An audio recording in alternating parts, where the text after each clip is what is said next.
அன்பு நேயர்களுக்கு என் இனிய மனமார்ந்த வணக்கங்கள்.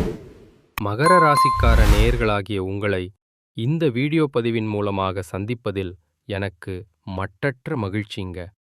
நம்ம இன்னைக்கு இந்த வீடியோ பதிவுக்குள்ள முழுமையா போறதுக்கு முன்னாடி அந்த முழுமுதற் கடவுள் நம்ம சரவணப் பொய்கை வேலவன, தணிகைமலை முருகன மனதார வேண்டி விரும்பி வணங்கிட்டு இந்த வீடியோ பதிவுக்குள்ள போயிரலாங்க. ஓம் முருகா போற்றி, ஓம் முருகா போற்றி, ஓம் முருகா போற்றி. என் போற்றி, என்னை காக்கும் முருகனே போற்றி. நிச்சயமா சொல்றேங்க, உங்க வாழ்க்கையில இனி நல்லதே நடக்கும். நல்லது மட்டும்தான் நடக்கும். பொதுவாவே நம்ம மகர ராசிக்காரங்க அப்படின்னு எடுத்துக்கிட்டாலே அவங்க ரொம்ப நேர்மையானவங்க, உண்மையானவங்க. உண்மைக்கு புறம்பா எந்த காலத்திலையும் எந்த ஒரு செயலையும் இவங்க செய்யவே மாட்டாங்க.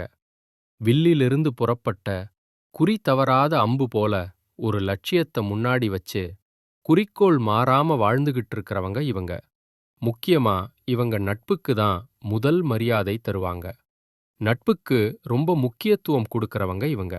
அதே நேரத்துல ஒரு நண்பனுக்காக தன்னோட உயிரை கொடுக்க கூட இவங்க தயங்கவே மாட்டாங்க.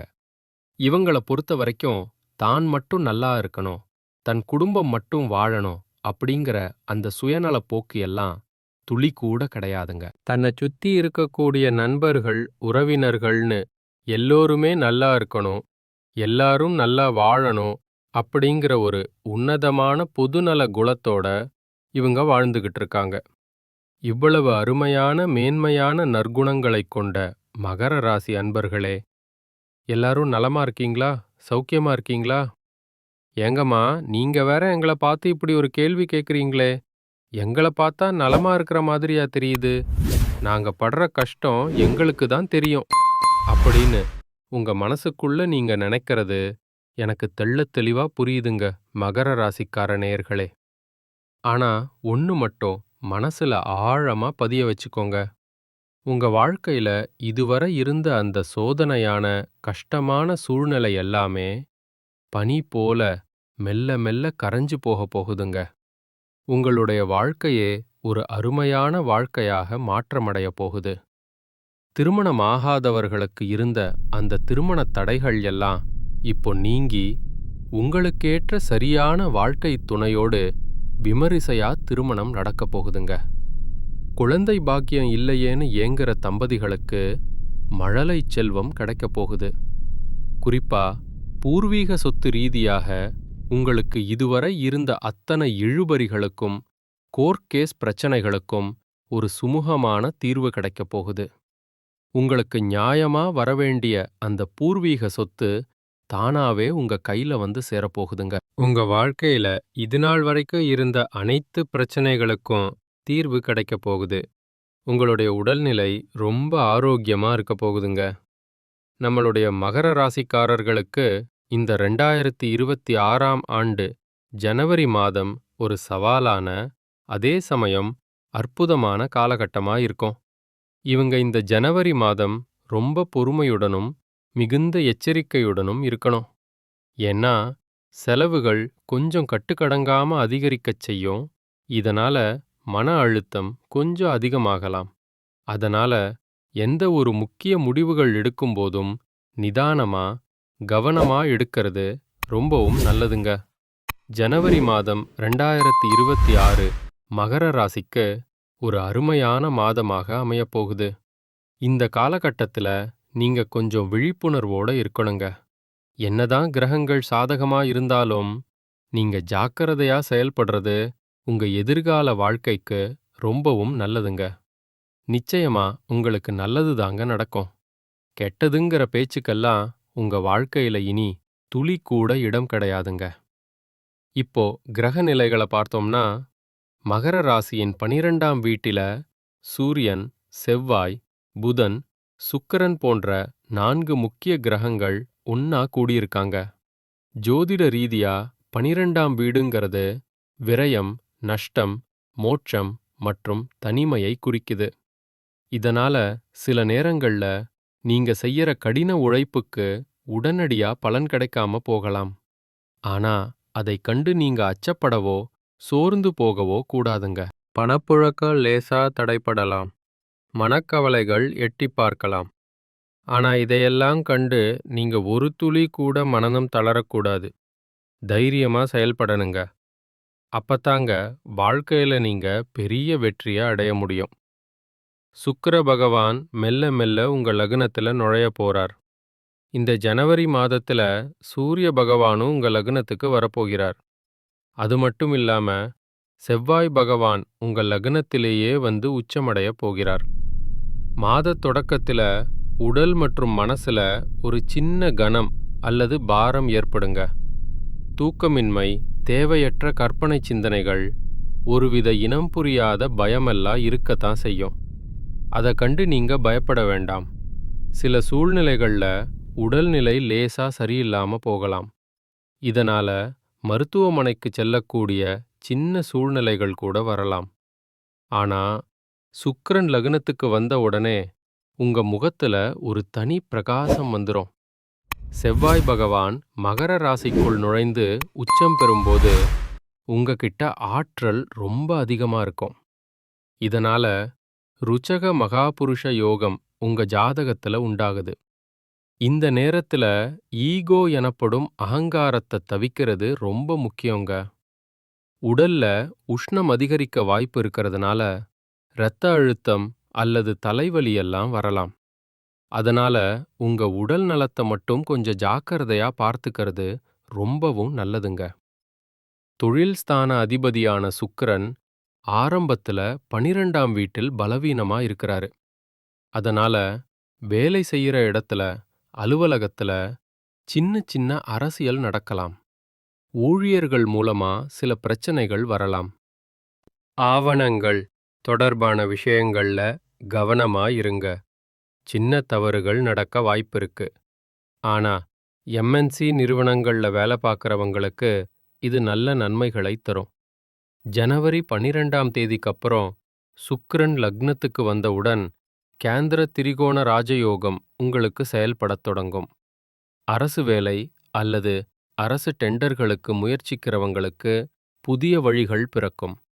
உங்களுடைய நீண்ட நாள் ஆசைகள் அத்தனையுமே இந்த ஜனவரி மாதத்துல ஒவ்வொன்னா நடக்கத் தொடங்கிரும். ரியல் எஸ்டேட் மற்றும் கட்டுமானத் துறையில இருக்கிறவங்களுக்கு ஒரு பொற்காலமாக இந்த நேரம் அமையப்போகுது. ராகு பகவான் உங்க தனஸ்தானத்துல இருக்கிறதுனால எப்படியாவது நிறைய பணம் சம்பாதிக்கணும் அப்படிங்கிற ஒரு வெறித்தனமான எண்ணம் உங்க மனசுல மேலோங்கும்.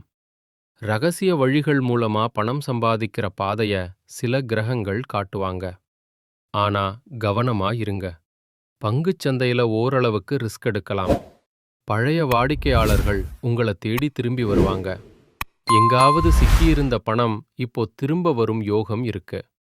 ஆனாலும் விரயஸ்தானம் ரொம்ப ஆக்டிவா இருக்கிறதுனால பணம் வரும், ஆனா கவரும், ஆனா கையில தங்காது.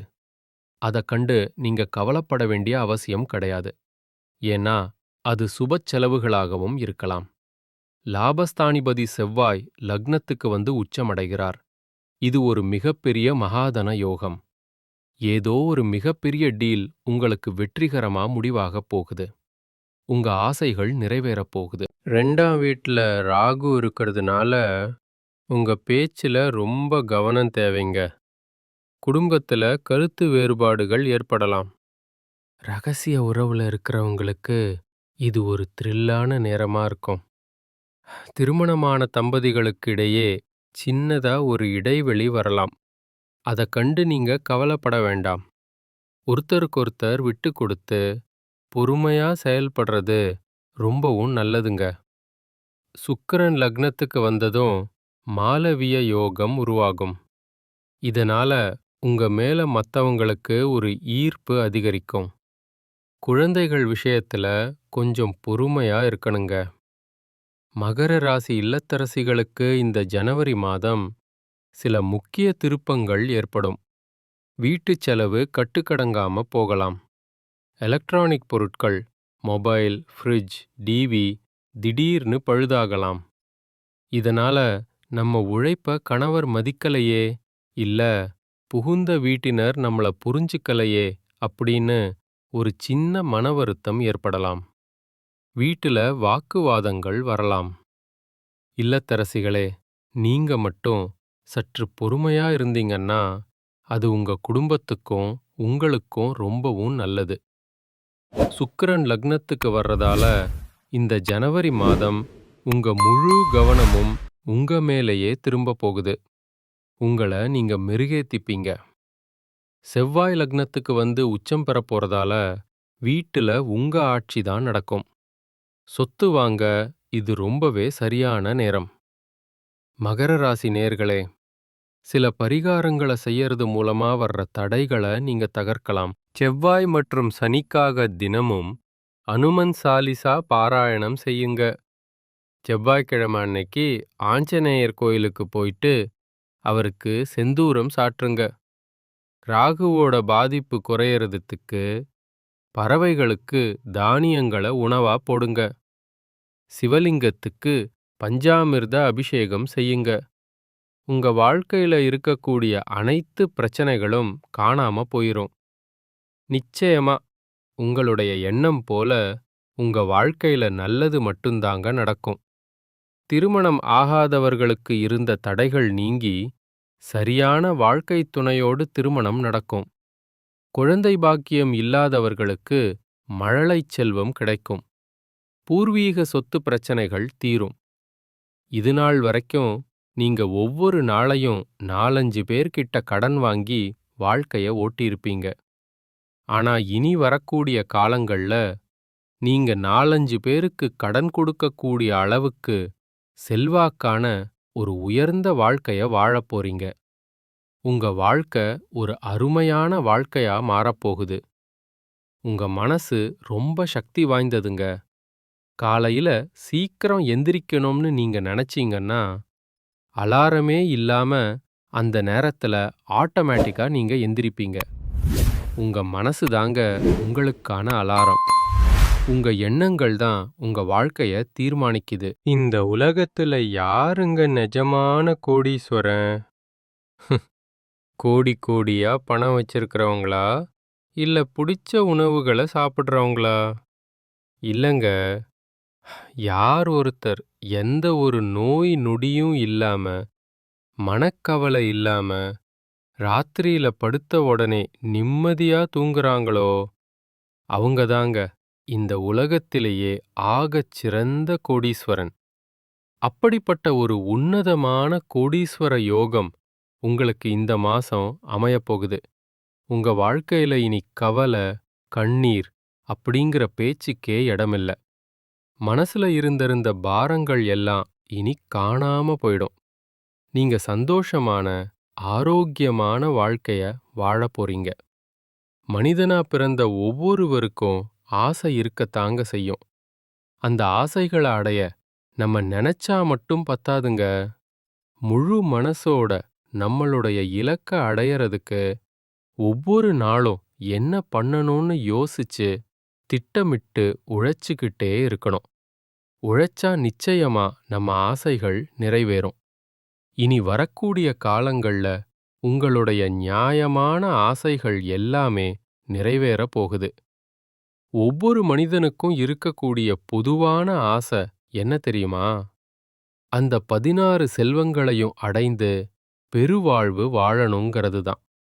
பணம் வேணும், பதவி வேணும், புகழ், கௌரவம் வேணும்னு தான் ஒவ்வொரு மனிதனும் ஓடிக்கிட்டு இருக்கான். ஆனா அந்த ஓட்டத்துல வாழ்க்கைய ரசிக்க மறந்துடுறான்.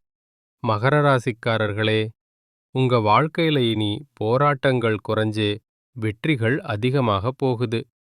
உங்க வாழ்க்கையில மேலும் மேலும் நல்லதெல்லாம் நடக்க நீங்க செய்ய வேண்டிய ஒரு எளிய பரிகாரம் என்னன்னு பாத்தீங்கன்னா, உங்க வீட்டுக்கு பக்கத்துல இருக்கக்கூடிய வயதான முதியவர்களுக்கு, ஆதரவற்ற பெரியவர்களுக்கு உங்களால் முடிஞ்ச உதவிகளை செஞ்சுக்கிட்டு வாங்க. உதவி செய்யணும்னா நீங்க ஆயிரக்கணக்கிலையோ இல்ல லட்சக்கணக்கிலையோ செலவு பண்ணணும்னு அவசியம் இல்லைங்க. உங்களால் முடிஞ்ச அளவுக்கு ஒருவேளை உணவு வாங்கி கொடுத்தா கூட போதுங்க. அந்த பெரியவர்களோட ஆசி கிடைச்சா நீங்க தெரிஞ்சோ தெரியாமலோ செஞ்ச பாவங்களெல்லாம் காணாம போயிரும். உங்களுடைய எண்ணம் போல உங்க வாழ்க்கையில நல்லது மட்டும்தாங்க நடக்கும். நிச்சயமா நல்லதே நடக்கும். நல்லது மட்டும்தான் நடக்கும். நன்றி.